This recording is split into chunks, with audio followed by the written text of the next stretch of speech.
Perpaduan antara industri dirgantara dengan industri otomotif menghasilkan kendaraan jenis baru, eVTOL, singkatan kendaraan bertenaga listrik yang bisa lepas landas dan mendarat secara vertikal. Sebagian dirancang untuk menjadi taksi udara listrik alias e-taxi. Supernaw, perusahaan mobilitas udara yang bermarkas di Washington DC, adalah salah satu perusahaan yang mengembangkan kendaraan eVTOL.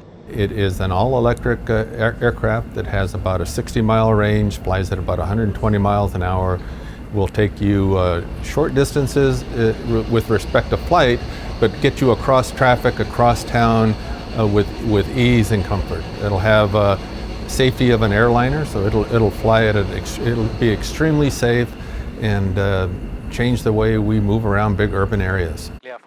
Ini pula yang ditawarkan Lilium, perusahaan Jerman yang membuat modifikasi lain dalam konsep eVTOL. It's not driven by rotors, it's driven by fans.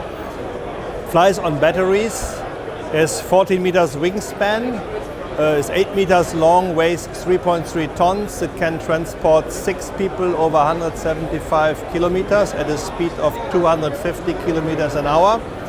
And the cost is so low to operate that you can offer a ticket price per kilometer of less than $2. Di New York, layanan taksi terbang Joby rencananya akan diluncurkan mulai 2025 dan telah mendapatkan persetujuan awal dari regulator FAA atau Badan Penerbangan Federal Amerika Serikat. Tapi kapan kendaraan eVTOL bisa beralih dari sekedar prototip masih diperdebatkan. They're extremely popular from a design standpoint, from a concept standpoint, but in terms of actually productionizing them and building large numbers, that's many years away, if ever.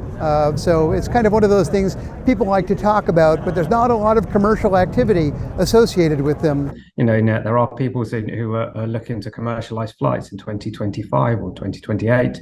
So when it really, it comes to market, so as a kind of real world solution, kind of might be 2030.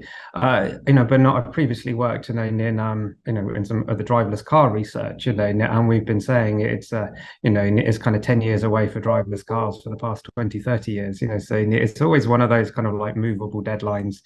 And I think it's got it really is linked to whether people want to use the products and services. Seperti banyak teknologi lainnya, sertifikasi berfokus pada keselamatan penumpang. Pada saat yang sama, investor juga harus dipuaskan dengan target pengoperasian di depan mata, agar pengembangan teknologi eVTOL terus mendapat pendanaan. Dari Washington DC, Nova Purwadi dan tim VOA.